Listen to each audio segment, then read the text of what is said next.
ಇನ್ನು ಉತ್ತರ ಕನ್ನಡ ಜಿಲ್ಲೆಯಲ್ಲಿ ಇವತ್ತೊಂದು ಭೀಕರ ರಸ್ತೆ ಅಪಘಾತ. ಈ ಅಪಘಾತದಲ್ಲಿ ಮೃತಪಟ್ಟವರ ಸಂಖ್ಯೆ 10ಕ್ಕೆ ಏರಿಕೆಯಾಗಿದೆ. 10 ಜನ ಮೃತಪಟ್ಟಿರತಕ್ಕಂಥ ಘಟನೆ.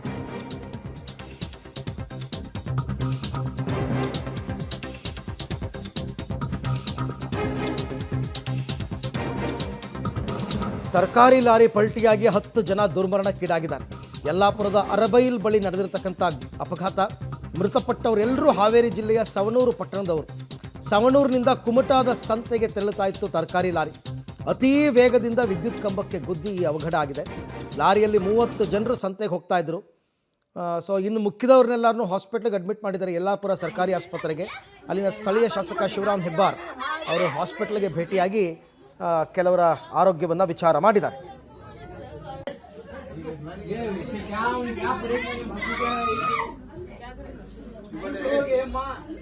ಮೃತಪಟ್ಟವ ಕುಟುಂಬಸ್ಥರ ಅಳಲನ್ನು ತಾವು ನೋಡ್ತಾ ಇದ್ದೀರಾ ಇಲ್ಲಿ ದೃಶ್ಯದಲ್ಲಿ. ಎಲ್ಲರೂ ಕೂಡ ಹಾವೇರಿ ಜಿಲ್ಲೆ ಸವಣೂರಿನವರು. ಇವರೆಲ್ಲರೂ ಕೂಡ ಮೃತಪಟ್ಟವ್ರನ್ನ ಕೂಡ ಐಡೆಂಟಿಫೈ ಮಾಡಿದ್ದಾರೆ. ಒಟ್ಟು 10 ಜನರು.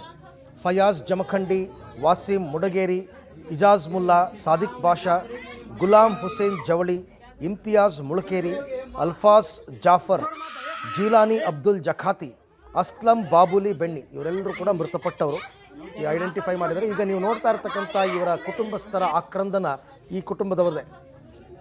ಪಾಪ ಇವರೆಲ್ಲರೂ ಕೂಡ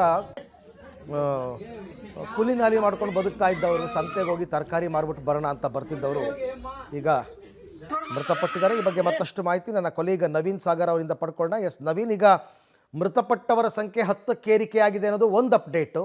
ಈಗ ಗಾಯಾಳುಗಳ ಸ್ಥಿತಿ ಹೇಗಿದೆ? ಬೇರೆ ಏನೆಲ್ಲ ಘಟನೆಗಳು ಇವಾಗ ನಡೀತು? ಈಗ ಪರಿಹಾರದ ವಿಚಾರವಾಗಿ ಏನು ಘೋಷಣೆ? ಟೋಟಲ್ ಏನಿದೆ ಮಾಹಿತಿ?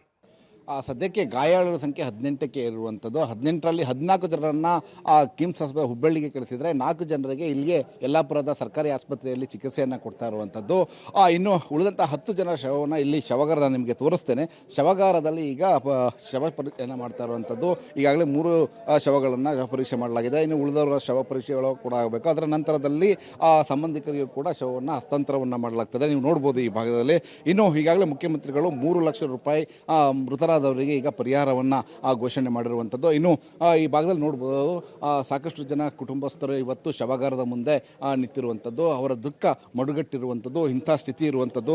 ಯಲ್ಲಾಪುರದ ರಾಷ್ಟ್ರೀಯ ಹೆದ್ದಾರಿ 63ರಲ್ಲಿ ಆದಂಥ ಅವಘಡ 10 ಜನರ ಸಾವಿಗೆ ಕಾರಣವಾಯಿತು. ಇನ್ನು ಊರಿನ ಜನರು ಇದ್ದಾರೆ, ಅಲ್ಲಿಯ ಜನಪ್ರತಿನಿಧಿಗಳು ಕೂಡ ಬಂದಿದ್ದಾರೆ. ಅವ್ರನ್ನೂ ಕೂಡ ಮಾತಾಡಿಸ್ತೀನಿ. ಯಾಕೆಂತಂದರೆ ಒಂದು ಕಡೆ ಸವಣೂರಿನಿಂದ ಕುಮಟಕ್ಕೆ ಹೋಗಬೇಕು ಅಂತಂದರೆ ಶಿರ್ಸಿ ಮಾರ್ಗವಾಗಿ ಮುಂಡಗೋಡಿಗೆ ಹೋಗ್ಬೋದು.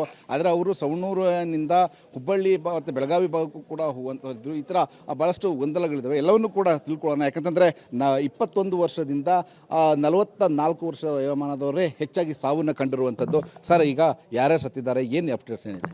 ಸರ್, ಈಗ ನಮ್ಮ ಸವಣೂರಿನಿಂದ ಕುಮಟಾ ಹೋಗಿ ಗಾಡಿ ಸರ್, ಅದು ಅಕಸ್ಮಾತ್ ರಾತ್ರಿ 3 ಗಂಟೆಗೆ ಇದಾಗೈತಿ.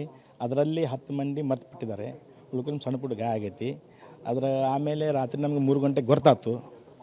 ನಮಗೆ 3 ಗಂಟೆಗೆ ಗೊತ್ತಾದ ತಕ್ಷಣ ಡಿಪಾರ್ಟ್ಮೆಂಟ್ಗೆ ಹೇಳಿದ್ವಿ ನಾವು. ಅಲ್ಲಿಂದ ನಮ್ಮ ಮಾಜಿ ಶಾಸಕರು ಸೈಯದ್ ಅಜಂಪೀರ್ ಖಾದ್ರಿ, ಹೆಸ್ಕಾಂ ಚೇರ್ಮನ್ ಅವರು ಗೊತ್ತಾಗ್ತದೆ. ಸರ್, ಈಗ ಮೃತರಾದವರಲ್ಲಿ ಬಹುತೇಕರು ಇತ್ತೀಚೆಗೆ ಮದುವೆ ಆದಂಥವರು 3 ತಿಂಗಳು 4 ತಿಂಗಳು ಮದುವೆ ಆಗಿ ಜೀವನವನ್ನು ನಡೆಸ್ತಾ ಇರೋಂಥ ಬಡ ಕೂಲಿ ಕಾರ್ಮಿಕರೇ ಇದ್ದರು ಅಂಥೇಳಿ ಯಾರಿದ್ದಾರೆ ಅಂಥವ್ರು? ಸರ್, ಅವ್ರಾಗ 3 ತಿಂಗಳ ಅಲ್ಲಿ ಮದುವೆ ಆದರೂ ಹುಡುಗರು ಅದಾರ.